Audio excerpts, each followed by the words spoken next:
Salam sejahtera semua pelajar. Hari ini kita akan belajar satu lagi kemahiran proses sains, yaitu meramal. Meramal ialah kemahiran membuat jangkaan tentang sesuatu peristiwa yang akan berlaku.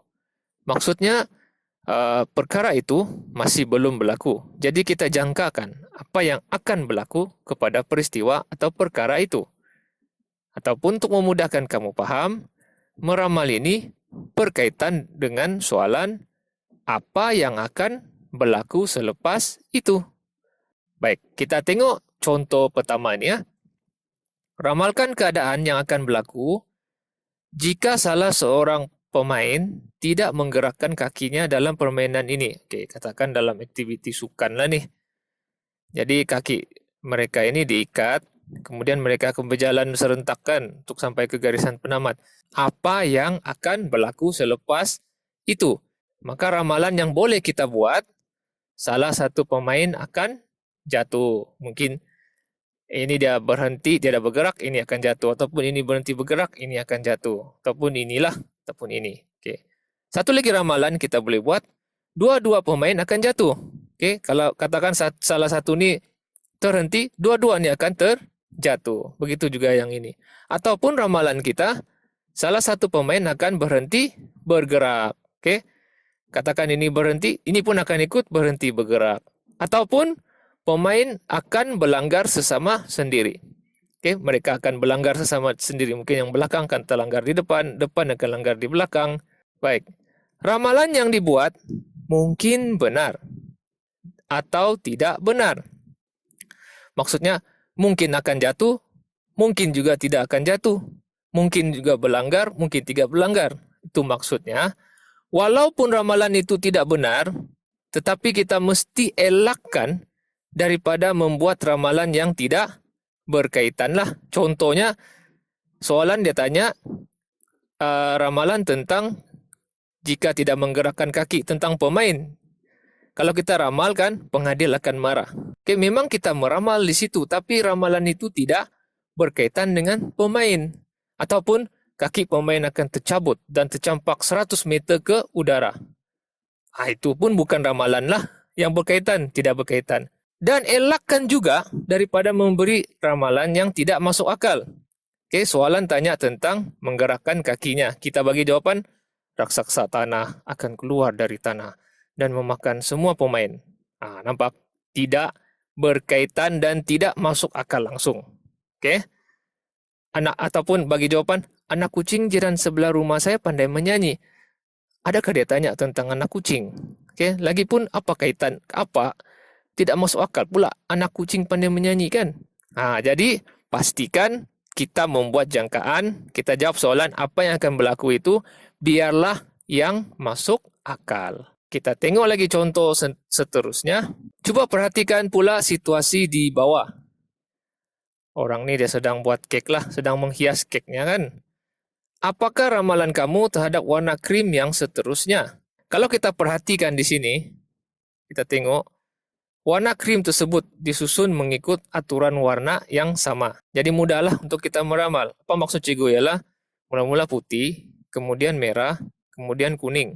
Kemudian balik putih, kemudian merah, kemudian kuning. Jadi apa?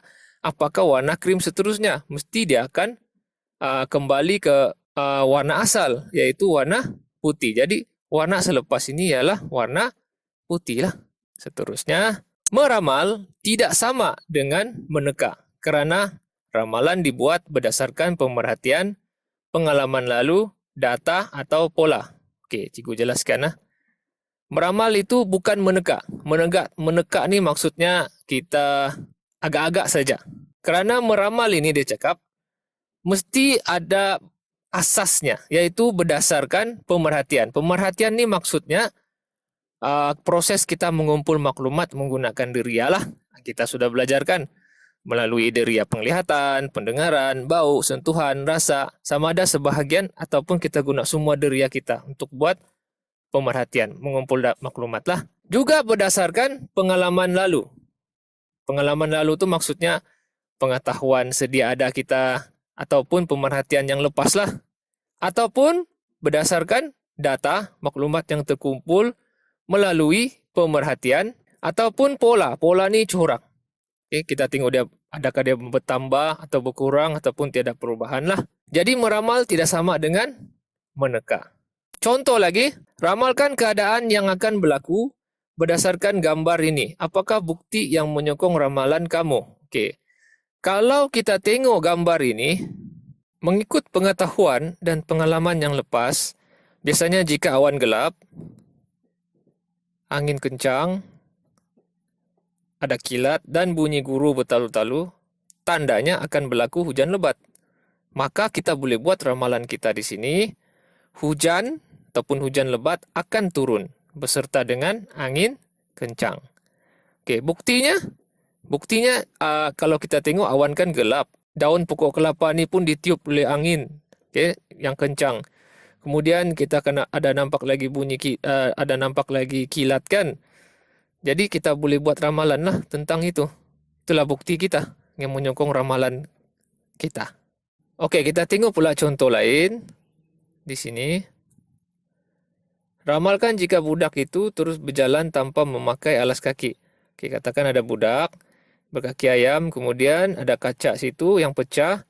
Jadi kita meramal ni kita guna pemerhatian kita lah. Ataupun pengalaman, ataupun maklumat, ataupun data. Okey, ataupun pola. Jadi di sini kita dapati, kita memang tahu pokok botol kaca yang pecah tu tajam. Jadi kaki manusia ni bukannya besi. Kaki manusia ni kulit saja kan, nipis dan mudah terluka. Jadi ramalan dia, apa yang akan berlaku selepas itu, jika budak ini pijak kaca itu, kaki budak itu akan terluka atau berdarah lah, terkena serpihan botol kaca yang pecah. Okey, kita guna pemerhatian, pengalaman, maklumat ataupun data ataupun pola. Okey, contoh seterusnya. Ramalkan apa yang akan berlaku jika budak itu terus makan manis setiap hari. Okey, ini budak ni makan manis kan. Pengetahuan yang kita sedia ada, okey, pengalaman kita, makanan manis ni merosakkan gigi jika dimakan berterusan. Memang betul. Okey. Jadi ramalannya, gigi budak itu akan rosak atau berlubang. Okey, apalagi kalau dia ni malas berus gigi. Okey, satu peringatan ya. Ramalan ini kita tidak perlu sertakan dengan sebab lah. Okey, kita bagi tahu saja apa yang akan berlaku selepas itu. Cukup sampai di situ.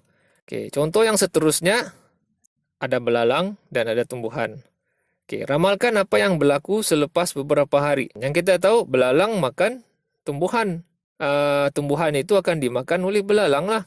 Mungkin bilangan daunnya akan berkurang. Ramalan juga boleh dibuat lebih daripada satu. Maksudnya ramalan kamu tu tidak semestinya satu lah. Ada juga ramalan itu boleh dibuat lebih daripada satu. Okey, mari kita perhatikan situasi di bawah. Okey, dia mau tendang bola kan. Ada penjaga gol situ, ada tiang. Apakah ramalan kamu terhadap pergerakan bola itu? Banyak ramalan yang boleh dibuat untuk situasi inilah. Maksudnya ramalan dia itu, apa yang akan berlaku selepas itu, boleh lebih daripada satu yang berlaku. Mungkin 2, 3 atau 4. Jadi dalam situasi ini, katakan budak pelajar ini dia tendang bola ini, salah satu ramalannya, bola akan menuju ke kiri tiang gol. Ataupun bola itu boleh pergi ke sebelah kanan tiang gol. Ataupun bola itu boleh menuju keluar daripada tiang gol. Ke sana kah, ke situ kah, ke situ kah. Ataupun bola akan menuju tepat ke arah penjaga gol. Itu maksudnya ramalan boleh dibuat lebih daripada satu. Mengikut situasi lah. Jadi itu saja tentang tajuk ini. Selamat belajar.